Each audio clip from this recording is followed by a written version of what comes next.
लग रही, सशक्त इसलिए नहीं लग रही कि जब सेना उतर आई थी, वहां पे सेना के टैंक घूम रहे थे, तो वो शेख हसीना की इतनी भी प्रोटेक्शन नहीं कर सके कि वो अपना एक संदेश देना चाहती थी, वो भी नहीं देने दिया। दूसरा, वो चली गई तो भी जो है वहां पे शांति नहीं है, फिर भी तोड़फोड़ हो रही है। तोड़फोड़ जो है सांसद, जो अवामी पार्टी के सांसद हैं उनके घरों में तोड़फोड़ हो रही है, उनके घरों को जलाया जा रहा है, उनके मंत्रियों को जलाया जा रहा है। तो ये बात एक जो प्रशासन है उसको ये समझनी पड़ेगी कि प्रशासन में कोई भी बैठा हो, जो ऐसी अराजकता है वो उनके ऊपर रिफ्लेक्ट होती है, पूरे देश का नुकसान होता है। तो अराजकता तो वहां पे स्वीकार होनी नहीं चाहिए। अभी जो जो आर्मी ने अपना वहां पे कहा है, उनके जनरल ने, कि मैं जिम्मेवारी लेता हूँ, किसी के ऊपर कोई एक्शन नहीं होगा, कर्फ्यू भी हटा देते हैं, और जो बातें भी मान लेते हैं, आपकी सारी मांगे मान जी। लेते हैं, तो उसके बाद तो शांति होनी चाहिए थी, लेकिन शांति नहीं हो रही है। तो इसका मतलब ये है कि जो एक जो आजकल जो मीडिया का ज़माना है, और एक मीडिया के ज़माने से जो इलेक्ट्रॉनिक से एक बार आग भड़का दी जाए, लोगों में भ्रांति पैदा कर दी जाए, नैरेटिव सेट कर दिए जाएँ, तो उसको फिर चाहने के बाद भी जिन्होंने सेट किया है नैरेटिव, वो भी कंट्रोल नहीं कर पाते। इस बात को समझना बहुत ज़रूरी है कि जिनको कोई समझ ही नहीं आता। अब ये जो नैरेटिव सेट करने की तो बात थी, अभी आप देखिए यूके में क्या हो रहा है। यूके में जो भ्रांति की वजह से वहाँ पे सिविल वार की स्थिति हो रही है। तो इस तरह की जो घटनाएँ हैं ये होती हैं, और ये एक अराजकता फैलने के अपने स्वार्थ के लिए वो देश को बर्बाद कर देते हैं, और ऐसे ही यहीं पे हो रहा है। जो खालिदा जिया है, ठीक है। उनका जो उनका ऑफिस आर्मी के कैंपस में था, जो खबरें आ रही हैं, तो इस तरह की स्थिति में आर्मी को भी अपने देश की सुरक्षा को देखते हुए वहाँ पे रूल रूल या और फिर जो यहाँ लॉ एंड पर ऑर्डर। स्वाद जो है, सत्ता का स्वाद सेनाओं पर, खासतौर पर भारत के ईस्ट और वेस्ट दोनों तरफ, वो स्वाद ऐसा है कि किसी ना किसी बहाने वो सत्ता पर काबिज हो ही जाते हैं। क्या ये एक पूरी तैयारी थी शेख हसीना के चीन जाने के दौरान, जब ये पूरा का पूरा दंगा, ये पूरा का पूरा आंदोलन भड़का? अरविंद तेजावत मेरे साथ जुड़े हुए हैं। अरविंद जी, 17 करोड़ की करीब की आबादी बांग्लादेश की है, करीब 1.25 करोड़ युवा नौकरी के लिए तलाश में हैं, ऐसा वहां के आंकड़े बताए जाते हैं। 17 करोड़ में से 15 साल से सत्ता पर थी शेख हसीना, जो अभी सत्ता छोड़ी है। 20 साल में 2.5 करोड़ लोग उन्होंने गरीबी की रेखा से निकाले हैं। 10 साल में प्रति व्यक्ति आय 3 गुना बांग्लादेश में हुई है। बांग्लादेश का टका पाकिस्तान के रुपए से ज्यादा है। क्या ये सारी चीजें बताती नहीं है कि वहां पर प्रशासन तो बेहतर था, चीजें बहुत अच्छी तरीके से चल रही थी? फिर ऐसा क्या हुआ या क्या किया गया कि शेख हसीना को 15 साल की सत्ता बांग्लादेश छोड़कर निकल भागने पर इस परिणाम के रूप में सामने आई? अरविंद जी। बिल्कुल, ये वाकई बांग्लादेश बहुत ही तेजी से विकास कर रहा था। एक समय तो यह हालत थी कि उसके विकास की दर है वो भारत से भी ज्यादा बेहतर थी, और उस समय भारत में यह आलोचना होने लगी थी सरकार की कि हमारी जो विकास दर है वो बांग्लादेश जितनी भी नहीं है। तो ये बहुत अच्छा कर रही थी, आर्थिक मोर्चे पे बहुत अच्छा हो रहा था। और जो भारत को जो कॉरिडोर या जो रास्ता उपलब्ध कराने की जो योजना थी, जिससे भारत उत्तर पूर्व के राज्यों से जुड़ने वाला था, यह हम्म। बांग्लादेश के लिए भी बहुत ही फायदेमंद योजना थी। अगर यह सब हो जाता तो दोनों ही देशों की जो परस्पर निर्भरता है, जो डिपेंडेबिलिटी है, वो बढ़ जाती, और निश्चित रूप से ये चीन के लिए काबिले बर्दाश्त नहीं था। हम्म। यह जो बिहाइंड द कर्टन जो डिप्लोमेसी होती है, चीन उसमें काफी माहिर खिलाड़ी है। यह नेपाल में भी हुआ है, ओली और उन सारे संदर्भों में हमें याद है। श्रीलंका में क्या हुआ था, क्या नहीं हुआ था, इसकी हमें जानकारी है।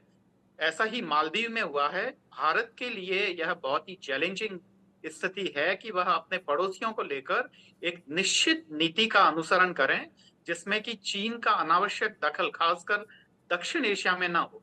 इसके पीछे हमारे जो डिप्लोमेट्स हैं उनके पास ये तर्क है कि क्योंकि भारत के आर्थिक संसाधन इतने ठीक नहीं हैं, इसलिए हमें चीन को काउंटर नहीं कर पा रहे हैं। पर मुझे लगता है कि अगर हम साउथ एशिया में हम अपनी चीजों को ठीक से नहीं करेंगे तो नेहरू वाली गलती ही करेंगे, जो नेहरू पूरे विदेश में वो बहुत बड़े नेता बने हुए थे पूरे विश्व भर में, जबकि खुद भारत में बांग्लादेश ने खासकर कहाँ गलतियां की सर? आपने नेहरू की बात कही, उसको लेकर कई सारी चीजें कही जाती हैं। ये भी कहा जाता है कि जम्मू कश्मीर की जो सारे विवाद का जन्म है वो नेहरू और उनकी सरकार के ही द्वारा एक तरीके से वो सही ढंग से कंट्रोल न कर पाने के चलते नासूर की तरह आज झेलना पड़ रहा है। लेकिन इस चीज को अलग रखते हैं, आपको वो कौन से बड़े असर दिखाई पड़ते हैं अब बांग्लादेश में सरकार के अस्तित्व से हटने के बाद या लोकतंत्र के हटने के बाद, सेना के इस कू के बाद? एक तरीके से कू ही कहा जाएगा इसे। जैसे मेरे पूर्व वक्ता ने मोहम्मद यूनुस साहब के वहां सत्ता शिखर पे पहुंचाने की जो बात हुई है, मुझे मालूम है जब मैं 2012 में बांग्लादेश की यात्रा पर था, तो उस समय भी वहां के जो एकेडमिशियंस हैं, वो अलग विचार रखते हैं। वो एक तरीके से भारत के पक्ष में विचार रखते हैं, क्योंकि जो वहां का पढ़ा लिखा तबका है वह जानता है कि कम्युनलिज्म से बांग्लादेश को कोई फायदा नहीं होने वाला है, और अगर यह पॉलिटिक्स धर्म को केंद्रित होगी तो जो उसका आर्थिक विकास है वह खराब हो जाएगा। और क्योंकि बांग्लादेश का सीधा सीधा चीन से कोई रास्ता नहीं जाता है, उसकी पूरी की पूरी निर्भरता भारत पर है, इसलिए नेपाल या अन्य देशों के मुकाबले बांग्लादेश को भारत से ज्यादा बेहतर संबंध बनाने की जरूरत है। यह सारी चीजें जो शेख हसीना थी वे जान रही थी, पर पर्दे के पीछे जो षड्यंत्र हो रहे थे वह उन्हें टटोलने में काफी नाकामयाब रही। और एक स्तर पर मुझे लगता है कि भारत को भी इस बारे में पूरी तरह से विचार करना चाहिए। और मतलब इस समय मुझे जो लगता है बोले बोले। जो भारत का जी इस समय मुझे लगता है भारत का जो स्टैंड रहेगा वो यह रहेगा कि वह भारत में उनको शरण न देकर कहीं और दूसरी जगह उन्हें शरण दिलाने का प्रयास करेगा। और भारत के जो जितने भी डिप्लोमेट्स हैं वो इस समय बहुत ही सक्रिय होंगे और उनका पूरा ध्यान इस तरफ केंद्रित होगा। मतलब पर्दे के तो कहीं पीछे ना के कहीं चूक षड्यंत्र हुई की है। आप बात कर रहे हैं, आप कह रहे हैं पर्दे के जी पीछे सारे षड्यंत्र हुए। हिमांशु जी, अरविंद तेजावत इशारा कर रहे हैं कि पर्दे के पीछे के षड्यंत्र हैं जिसके चलते शेख हसीना को सत्ता छोड़नी पड़ी और यह आंदोलन इतना ज्यादा तीव्र होता गया बांग्लादेश सुप्रीम कोर्ट के फैसले के बाद। अमूमन तो अगर भारत जैसा देश होता जहां लोकतंत्र है, सुप्रीम कोर्ट फैसला करता है तो चीजें धीरे धीरे पटरी पर आ जाती हैं, लेकिन 1/3 से अगर 5% बांग्लादेश का सुप्रीम कोर्ट लाता है फिर भी यह आंदोलन तेजी पकड़ता है, तो पर्दे के पीछे के षड्यंत्र की बात अरविंद तेजावत कर रहे हैं यहां पर। क्या आपको लग रहा है कि पर्दे के पीछे के षड्यंत्र के पीछे चीन सीधे तौर पर जिम्मेदार है?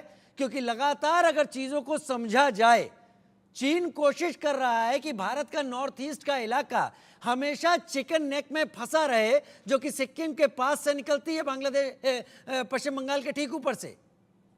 नहीं, देखिए चीन तो अपने प्रयास करेंगे। देखिए वो एक बहुत बड़ा इंडिकेशन था जब शेख हसीना चीन के दौरे पर गई थी। काफी करार होने थे, वहां मुआवजे हो रहे थे, मगर एक दिन पहले वो चली आई क्योंकि वो चाइना का छोटे छोटे राष्ट्रों के साथ जो नीति रहती है चाइना की, वो उनको डेप में फंसाने की नीति रहती है। कर्ज दो और उसके बोझ तले उनको फंसा दो। यही चीज उन्होंने श्रीलंका के अंदर की। नेपाल में अभी होने जा रहा है, काफी हद तक होने जा रहा है, अभी उन्हीं सरकार देखेंगे आप। जी हाँ। मगर वहां पर नेपाल एक हिंदू राष्ट्र है, वो बात को हमें भूल नहीं जाना चाहिए। जबकि बांग्लादेश के अंदर पर्दे के पीछे की से ज्यादा जो फंडामेंटल रेडिकलाइजेशन जो है, जिसे हम कहते हैं धार्मिक कट्टरवाद, वो बहुत बड़ा तबका है।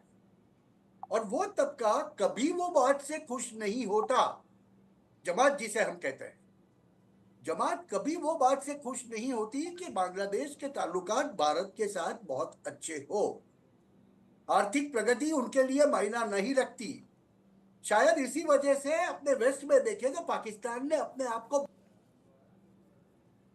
पर अपना गजवाए हिंद नहीं छोड़ा। भारत के अंदर भी मैं आपको सीधा सीधा बता दूं राजीव जी, ऐसी ताकतें हैं कि जो गजवाए हिंद 2047 में करना चाहती है। वो एक पीएफआई करके संगठन है जिसके ऊपर हमारे गृह मंत्रालय ने बैन रखा हुआ है। वो उनकी भारत की परिकल्पना है, गजवाए हिंद को कंप्लीट करना है। अगर 2020 में हुए शाहीन बाग में सरकार ने उसे ये टैक्टफुली, हम लोग कभी कभी बहुत उत्तेजित हो जाते हैं और कहते हैं कि इनको भगाने में सरकार का क्या जाता है, 2-4 डंडे मार के, लाठी मार के, गोली मार के भगा दे सकते थे। मगर अगर समझ लो जो दृश्य हमें ढाका में दिखे गए, वही दृश्य अगर हमें दिल्ली में देखे गए होते तो क्या स्थिति होती? वो शाहीन बाग के वक्त पे, किसानों के आंदोलन के वक्त पे। देखिए पैरेलल्स बहुत है। साउथ एशिया के अंदर, दक्षिण एशिया के अंदर विदेशी ताकतें, जिसे हम डीप स्टेट कहते हैं, वो हर एक राष्ट्र के अंदर रिजीम चेंज के लिए बहुत बहुत काम कर रही है।